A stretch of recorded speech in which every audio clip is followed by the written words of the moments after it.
Hola, amiga. Welcome to the Latina Leadership Podcast, a podcast by Latinas for all women. Get ready because today's conversation is really special. Hola, and welcome to another episode of Latina Leadership Podcast. I am your host, Angelica Casares. We're here at Unidos US in Kansas City, a place they've never actually had the conference. Y conmigo, I don't even have to introduce him. I'm sure you know who's sitting next to me, pero he has to introduce himself. Carlos, ¿quién eres y qué haces? Hey, my name is Carlos Eduardo Espina. Is this in English or Spanish? But just Both, to be okay, both, en los dos, both, en los dos, both. okay. Just making sure that no quiero hablar en uno y luego en otro. My name is Carlos Eduardo Espina. I make content on social media about immigration, politics, social issues, all in Spanish for Latinos here in the United States.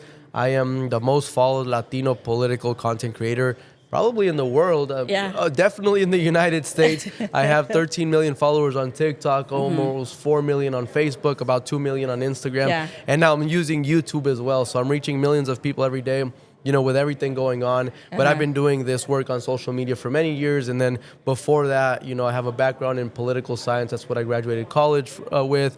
I've been doing nonprofit work since I was in high school. So I've been involved in this space for a long time. You know, I have to say, I don't want to fangirl, but I've been following your career and what you do for quite some time. Yeah, Te tengo, thank you. and you come up every time because you post often. No, I post really often. I mean, like, so even right now, like coming to conferences like this, it can be complicated porque I'm in a workshop or I'm in a lunch y que de repente pasa algo y you have to go outside. And like, you know, the cool thing about social media though is like esa facilidad que hay para basically just record from wherever. I just find a little corner and make a video y pues eso es lo que está pasando. Entonces, but yeah, I'm posting right now maybe 10 videos, 15 videos. It just depends what's going on. Some days, you know, a little bit less, but unfortunately, for better or worse, right, the last few months have been very, very intense. Not everything is negative. There are, you know, some positive stories out there that I try to highlight as well. But for the most part, it has been hard and just hour after hour after hour. No, es como te duermes and then the next day you wake up and something new and then you can like think about it. You can't think about it. What made you get started? Why? Yeah, so I have like two phases, you know, there's like the pre-social media and then there's like the social media. So I started my community work when I was in high school. This was around 2015, 2016, so I started getting really involved. Back then, my dream was to be a professional soccer player. That's all I cared about. Soccer. Yo, todos los días iba a la escuela just to play soccer. Just, you know, soccer is everything I cared about. Until 2015, I remember, in that time, there was a lot of immigrants coming from Central America, mostly El Salvador, Guatemala, y Honduras, unaccompanied minors. Sí, que venían muchos and, you know, se presentaron en la frontera. They didn't have their parents, and then they would get released here in the U.S. Well, a lot of kids around my age at that time, you know, 15, 16, 17, ended up all over the country, but many ended up in my high school. And so I was the captain of the soccer team at that time. And, you know, the kids, they wanted to play soccer, but they couldn't because they needed to pass their classes and they didn't know English. So the soccer coach at the time, he told me, hey, you know, you should tutor these kids and then maybe they can pass and then they can be on the team and then we're all happy. So I started tutoring them during lunch and I started, you know, really realizing that with very little, I mean, for me, it was just natural to be bilingual, but it was a huge superpower, a huge skill to help other people. So when they started passing their classes, getting good grades, it felt like an accomplishment for myself.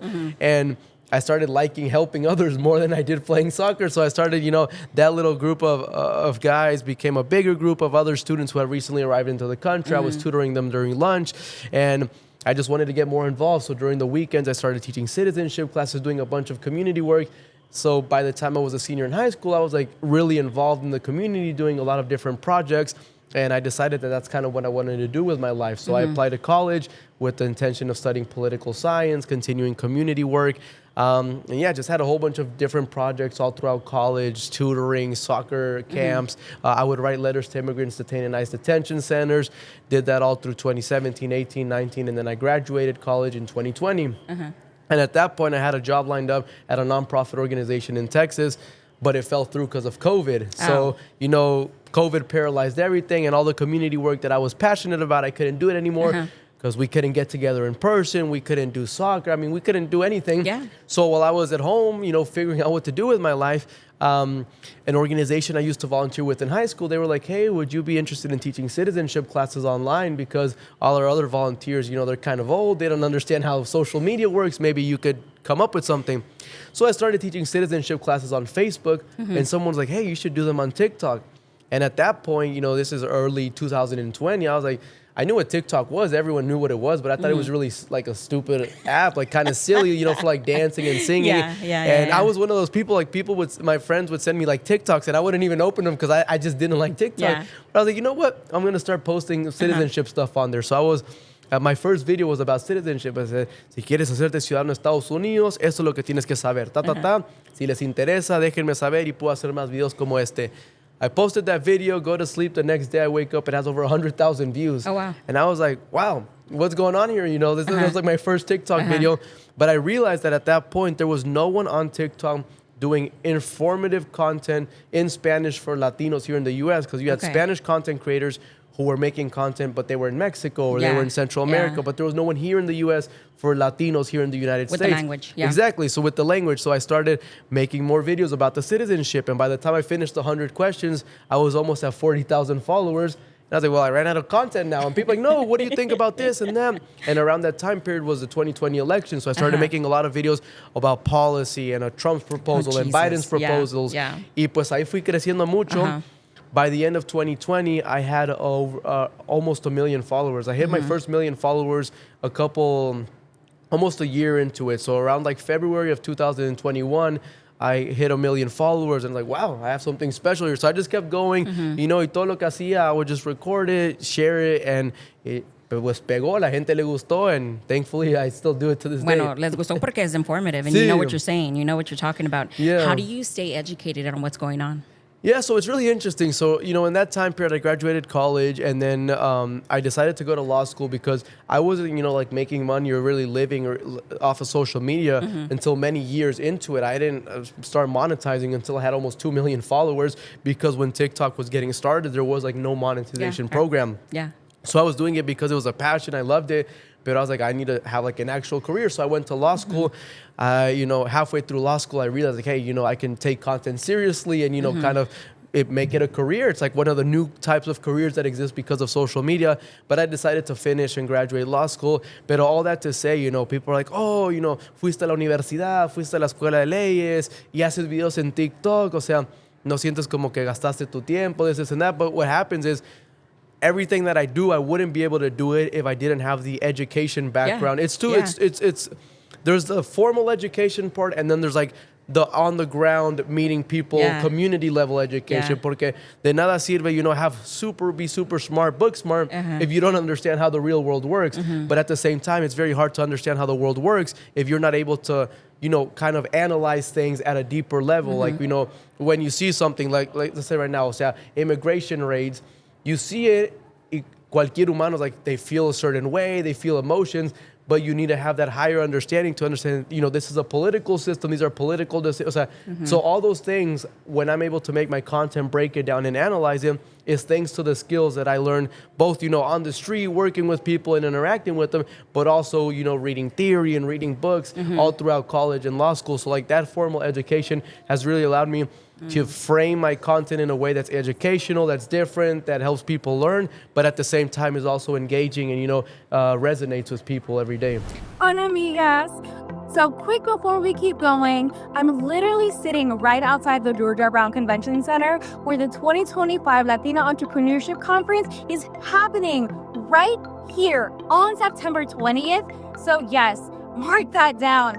This is built by Latinas, made for all women, and it's going to be full of heart, ambition, and real talk. You can expect powerful panels that inspire, hands-on workshops that empower, and unforgettable charla sessions where you can truly connect, share your journey, and grow alongside other mujeres who understand what it means to chase big dreams. So grab your comadres, get your tickets, and come to a space that's made for you. Now let's keep going with that episode. You touched on, dijiste algo que that I really wanted to ask you because I again, I watch you. siempre you're always in good spirits. Yeah. And especially when it's even bad news. How do you yourself take care of, like, you know what, no le puedo que me afecte a mí, mi familia, o mi próximo, whatever it may be. How do you stay, like, do you go to sleep and make sure you don't think about it? Or No, I'm always thinking about everything going on. I mean, so like I said, I've been doing this work since I was in high school. So like most of the, like when I did start getting involved in community work, like when I was in college, for example, I would spend a lot of time, I would go down to the border and, you know, volunteer with shelters and organizations that were doing work there. But like really early on, I realized that, like, you know, things are going to continue to happen, right? And either you pay attention to them or not. So like you can feel sad, you can feel depressed, pero no te sirve de nada, because at the end of the day, you have to do the work. O sea, entonces you can't let it get to you to the point where it stops you from being able to live your life.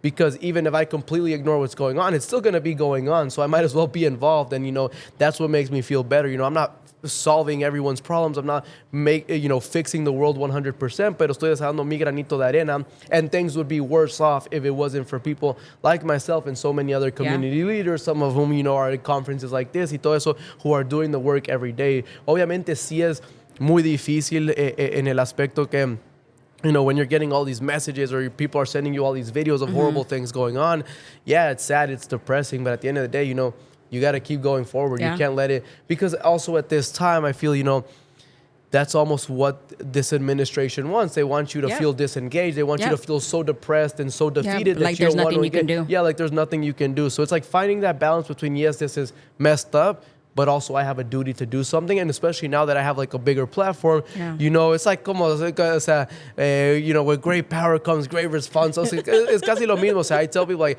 now I'm in a position where even if I didn't want to do something, that's not a choice, because I have to do something because millions of people are looking for me for information, for help, for inspiration. Entonces, ya es no solo es una pasión, sino es una obligación casi, Okay. Porque yo te puedo preguntar todo lo que sientes y todo esto. I can ask this all day long, because I really want to know about the people who do the deep groundwork and who are boots on the ground. Pero lo que te quiero preguntar for certainly is for some of the community that actually watches us. What do you want to tell the individuals, and especially the Latinos, what to expect, what to be ready for the rest of 2025? Well, for the rest of 2025, you know, I get a lot of criticism. They're like, oh, Carlos, you know, you're very pessimistic. O sea, but the reality is things are going to get worse before they get better. That's just a fact. I mean, we have to accept, you know, people ask me like, hey, what can we do right now to stop this? And I tell people, like, hey, I'm going to be honest, there's really nothing we can do, because that was what the election was for in 2000, you know. And I get frustrated because I am someone who worked all of 2024 trying to warn people what would happen if Trump got into office. Y había mucha gente que decía, oh, estás exagerando, estás metiendo miedo, que durante la primera administración de Trump no fue tan malo, no va a pasar nada. And then now they're realizing the consequences, and they're like, hey, what can we do? And I'm like, well, the time to do something was in November of last year. Now what I think we can do is stay informed, stay engaged, see what's going on, and use this, you know, as fuel to be more motivated in 2026. That's the first real opportunity we're going to have to stop this. You know, if the Trump administration loses control of the House and potentially the Senate, that's going to be a big roadblock. Because right now, you know, you can protest and you can, but like, I tell people, like, not to be pessimistic, look at Los Angeles. They started the ICE raids. People went out and protested massive. What did the Trump administration do? They just sent more agents, and now they're doing even more operations. Hiring more. So did the protests really do anything? I mean, it's debatable. For many people on the ground, it's worse now than it was before. And that's what I'm saying. Like, we can try to express our anger and our, you know, frustration. But the only really way we can stop this is at the ballot, making sure they're not in power anymore. That's like the reality is. There's other people who will hold on to this hope que, oh, ellos van a hacer algo para ayudar a los inmigrantes y que esto me... I don't see it, but hopefully, you know, hopefully I'm wrong, but I don't see this getting better in the short term, especially after, you know, as you mentioned, they just passed this budget bill, the big, beautiful bill, as they call it. They're hiring 10,000 new ICE agents. I mean, there's really, I don't see how someone can see that and say, oh, things are going to get better. I think it's just not a realistic thought to have. It's not, no, to be honest, it's not realistic. We live in a very dystopian world right now. Pero, so if there's not tú misma or you yourself, you can prepare, and I don't even know what to prepare for porque sepa qué es lo que va a pasar. Pero si te if you were to say, prepare yourself, si eras tu tío que no tiene papeles, and perhaps he's going to be deported, and he's like, you know what, I'm going to self-deport, or should I stay, or should I whatever. And not to give advice, pero how would you tell them que se preparen? Sí. Pues the thing is, I've noticed, for the old rules don't exist anymore. No, they don't. And I say this because when Trump got elected, you had all these organizations spending months, doing Know Your Rights workshop, que ICE knocks on your door, don't open, don't roll down the window, que esto y lo otro, las tarjetitas rojas, that'll protect you. What happens? Trump comes in the office, oh, you don't want to open the door? I'll just smash your window. And everyone's like, what? This isn't supposed to, but it's happening. Yeah. Oh, you don't want to open your door? We'll just break down your door. And so we had this playbook of how people can be prepared. And now we're realizing all this know your rights and all that, no es que no sirvió de nada, pero at the end of the day, we have an administration that has no regard for the Constitution, for the rule of law. And they're going to do what they're going to do. So what I tell people is, mira, tú no puedes controlar lo que va a hacer la administración. You can't control what they're going to do, when they're going to go, where they're going to go. What you can control is what you do with your own life. I tell people, hey, work as much as you can, ahorra lo que puedas, and then cada quien decide, if they quieren hacer algo en su país de origen, si quieren, que sus hijos estén bien aquí en Estados Unidos. But every case is just so different that there's no general advice that I can tell, depórtense todos o quédense. I don't know. Every situation is different. And there's a lot of complicated situations. You have families who they've been here for 20 years. El año que viene sus hijos los pueden arreglar. Entonces, what can you tell a family like that? Self-deport, wait for your families to turn 21. It's just, no hay una respuesta concreta. Every case is just so different. So what I tell people is, hey, my rule is, you need to know what's going on, and then you make your own decision. I'm not going to tell you, do this, do that, don't do this, don't do that. This is the information. You see what's going on. You see the reality. Based on what you're seeing around you, you can decide what kind of life you want to live, what you want to do. But I always tell people, try to control what you can control, which is how much you work, cuánto te esfuerzas, los hábitos que tienes. Porque si hay una realidad que mucha gente, and it's a hard conversation to have, si hay mucha gente que llegó a este país with big dreams and ambitions, and being here, pues perdieron un poco el rumbo. I see it every day, people que cayeron en el vicio, en la droga, cosas así, and they haven't been able to achieve the dreams that they had planned for them. So I was like, hey, this is also a moment, in a way, to reflect on what you've done in this country and what you want to do. Because the sad reality is, if we keep waiting for an immigration reform or que todo se arregle, we're going to be waiting another 20 years at this point. So, that's just the sad reality. Yeah.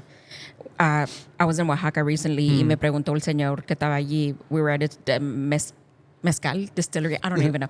Hacían mezcal. Bueno, el señor me preguntó, he goes, I want to go back to go work so like that I can leave something for my youngest son. Me preguntó, he goes, me quiero regresar de inmigrante, and I told him, I was like, you know what? Ahorita, for the next 3 years, just hold on. Because what happens if they catch you, te mandan El Salvador. Sí. Te mandan somewhere completely different and separate. That it's nothing like it was when you were here as an immigrant years ago. And so I find myself giving advice that I unsolicited, pero I'm so afraid for them that I'm like, hold on, wait, not yet. Don't come just yet. Sí. Pero le dije, mira, I know, su hijo va a venir aquí like with papers or as a visitation. I don't know if he's going to want to stay or, the way it sometimes happens where they extend their stay. And I told him, look, I live in Houston. Contact me. Si te quieres quedar. And that's the only thing I can do. And it's the same thing that I do in Arkansas also, because we also live there. And a las que trabajan in the restaurants, I introduce myself. How are you? I live right down the street. If there's an emergency, let's keep in communication. Just, knock on my door, let you in, whatever, however it works. And that's all I find myself doing. I feel like that's the only thing I can do. And so, para la gente que sí tiene papeles o para la gente que los sobrinos, the sisters, the younger sisters, the younger brothers that have the papers, that have all of that, how would you prepare them? How do you tell them, hey, of course it's going to get worse before it gets better, but how do we calm them?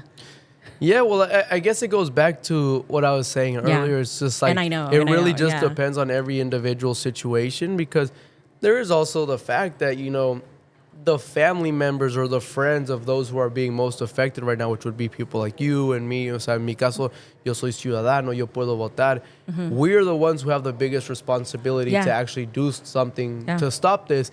in the sense is, you know, tu mamá, tu papá, tu primo, tío, quien sea, who's being hunted by ICE right now, they can't vote in the next elections, but you can. So I tell people, just pay attention what's going on and use it, you know, keep this in the back of your head. So next year you register to vote and then you actually go out and vote. And I mean, that's really the only way that I see out of this, at least in the short term. Because going back to it, people like, you know, in California, oh, I'm a citizen, so I'm going to go and I'm going to protest on the street y voy a hacer todas estas cosas. But it ends up, you know, in some cases, harming people the most, who are the most vulnerable. Entonces, it's being very careful about how you handle yourself. You know, we've seen people, even cases, which is very sad to see, who, you know, have good intentions. They want to help someone, protect them. And now they're being locked up for aiding and abetting and for impeding arrest. O sea, que es assaulting federal officers. O sea, con solo hay un chavo in Los Angeles that he was just filming immigration and they arrested him for impeding a federal officer. He didn't even put hands on the, o sea, nada. Entonces, some of those cases, it's like, you also have to think, you know, is your safety, like, you know, your own safety and how you can be better positioned, because de nada ayuda a tu familia si tú estás encerrado también. No, sí, o sea, cierto, those sí, kinds cierto. of situations. And then you can't vote anyway. Exactly. So then so it is a very delicate balance to find. And I think right now we're still figuring it out, because like I said, the old playbook, the old rules that we grew up and we thought existed, they don't exist anymore. This is like uncharted territory. So, you know, it's still a learning curve for everyone. Yeah. Bueno, Carlos, I can talk about this all day long, but you really don't need any introduction. But if just in case, for the few who don't know who you are, perhaps, maybe, where can we find you? My name, Carlos Eduardo Espina, on all platforms. Just Carlos Eduardo Espina on TikTok, Instagram, Facebook, YouTube. And Twitter, I don't use it that much. I mean, I have an account, pero no publico ni nada. Pero yeah, those for TikTok, Instagram, YouTube, Facebook. Okay. Carlos, thank you so much. Thank you. Los vamos a quedar informados con los videos que haces. And yeah. Excelente. Thank you. No, Thank pues you. ahí estamos. Thank you. Ahí los Un vemos. placer. Ahí estamos. Gracias. Saluditos, mi Thank gente. you. Thank you for joining us in this amazing conversation today. If you need more information or resources, as always, they'll be in the description below. Please don't forget to follow us everywhere at Latina Leadership Podcast to stay updated with our latest releases, events, and more. We'll see you next time.